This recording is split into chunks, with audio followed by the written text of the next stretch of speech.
year, always fun to be together with colleagues, friends at the Harvard Club, including a few of my, going all the way back, Al Faulkner and Charlie had mentioned, going back to my freshman year, which you recall. One of the things in it that shows how you can, some people not hold a grudge for a long time. So I've been looking forward to going to Harvard, and I came out and did the tour and went around and saw the Harvard historic buildings in Harvard Yard.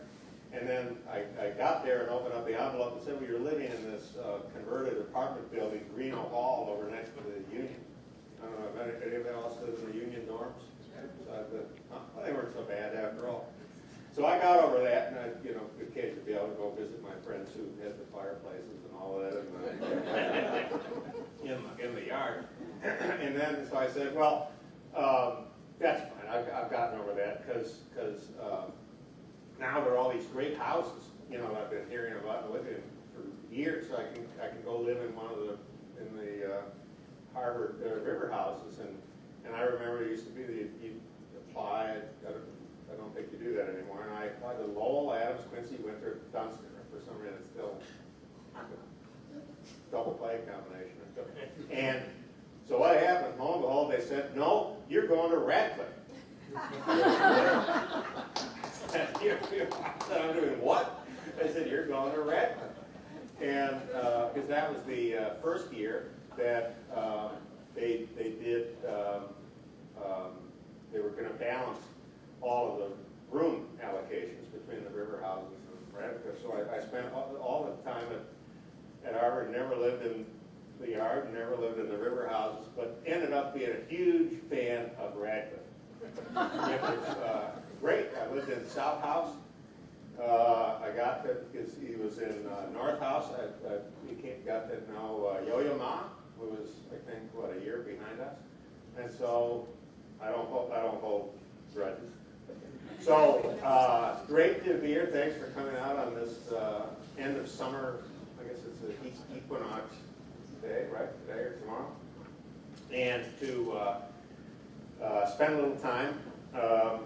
As I was getting ready for tonight, I was rummaging through some things and found this is so here's us in this is Rick Sheprose and my year in 1978 in the Harvard Law Review. Now, can you see? Can you find? Can you see it? Huh? Here. Has he changed it all? Huh? There. Have I changed it all? A little less hair. I still have that bow tie. And anybody know who this is? John Roberts. Mike Chertoff. Secretary of Homeland Security. People know around town know Kelly Welch. Kelly, do you see Kelly? Kelly, you can tell even more because his hair is almost as big as this archway. That's Kelly. How about David Strauss, professor down at U of C? That's Strauss. And so somebody call out, do you know who that is? That's John Roberts. That's John Roberts. So you'll be pleased to know those are all the photos that I have. And well, Rick, there's nothing more embarrassing. My experience is there are some real advantages to having gone to school in the pre-Facebook era. But a lot of things we're happy to leave behind us. So I was here 5 years ago. I think it was the time I was publisher of the Chicago Tribune. Then, as Rick mentioned, I went out and had a tour of duty, which was literally like a tour of duty in a war zone at the LA Times, given everything that was going on at Tribune and the LA Times newsroom, and I'll talk about a few of those things. And then, since that time, I moved from the newspaper business into the foundation world. And someone soon after I moved back here quit. How does it feel to move from one nonprofit to another? I sometimes see the humor in that, I sometimes don't. So one thing I did do, I went on the internet to see if there was any record at all of any of the things that I said when I was here 5 years ago. And happily, no. So I can safely tell you all the things that I predicted that came to be just exactly as I thought. And actually, I'll share some of the things about which I would have been quite wrong. But the other thing I wanted to share was I did want to come across one item that reminded me some of the power of the internet and Google and how it's able to, you know, you go on, you're basically able to connect up with everything that's ever been publicly available anywhere.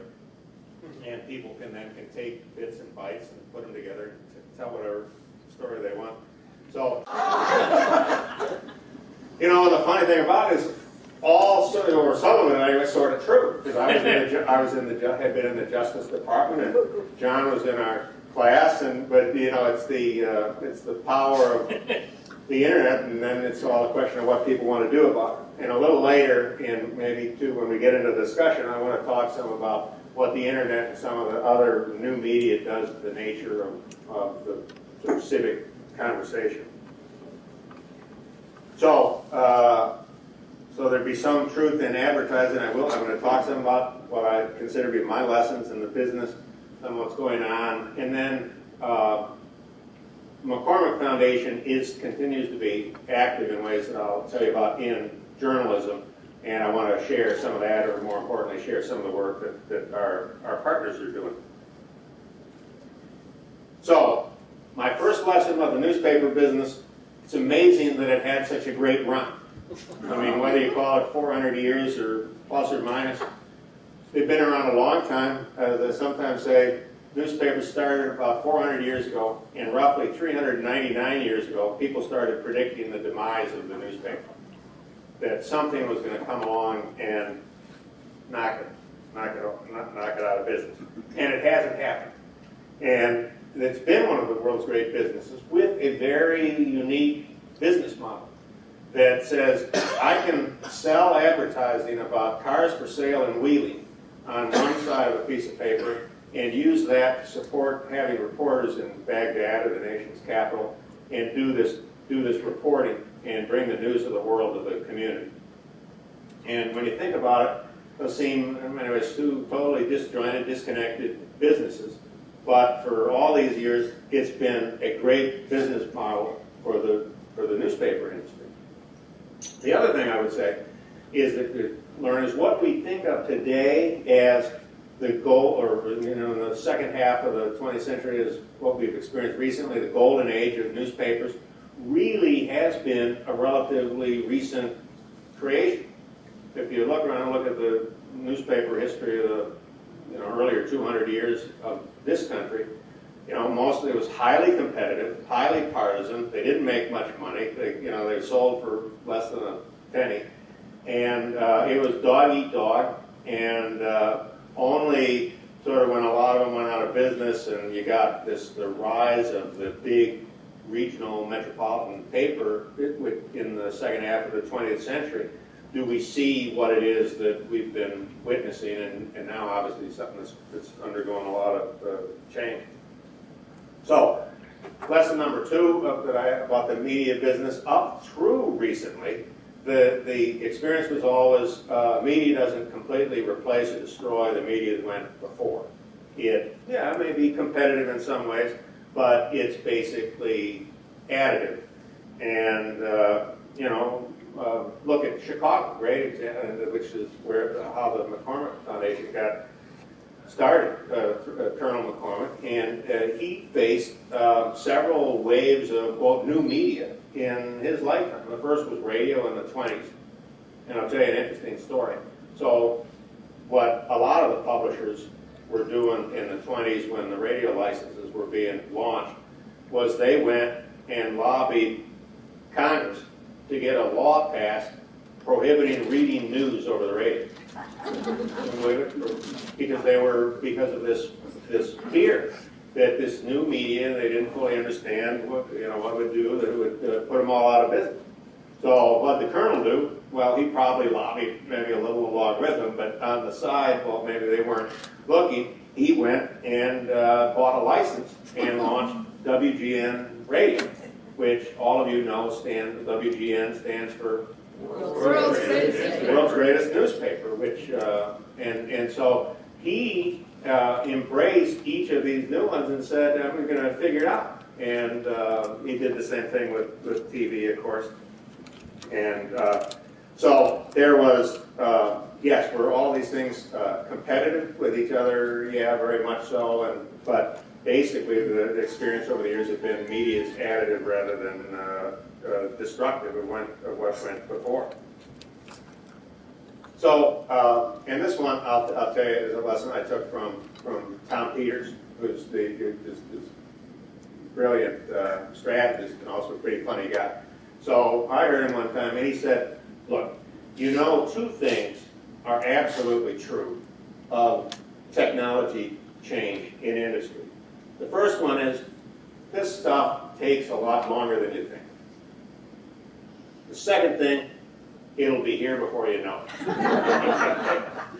and it's more than fun. It actually, in a really captures to me my experience of 20 years in the news business.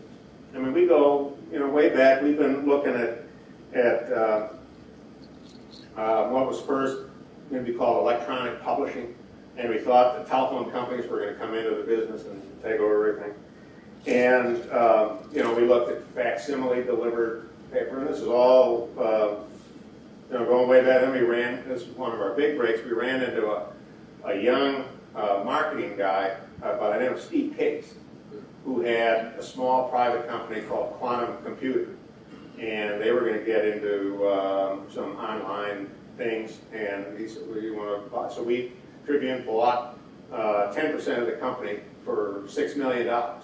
And as maybe many of you know, Quantum Computer became AOL, and that $6 million became like $2 billion. And it was the AOL story was if you remember, was the biggest phenomenal success story of the new media, and really kicked off the IPO craze and those things. But what's the further lesson on that? What happened to AOL? Don't talk about it anymore. Yeah, I mean, people don't hardly talk about it anymore. It still exists. At their peak, if you remember, this was right before the dot-com bubble burst. They were valued at about $200 billion. They bought Time Warner, and some of that, the rest of that is history. And they had a meteoric rise and almost as fast a fall. So one of the things about this is that while things take longer but eventually do happen, and it's hard to predict the pace of change, one of the things that you've seen is the collapsing of the length and the life cycle of these business models. I mean, look at Yahoo. I mean, Yahoo was the biggest thing going, and it was sort of the next big kid on the block that was going to kick AOL around, and because Yahoo stood for the open internet, and AOL was this walled garden thing, and Yahoo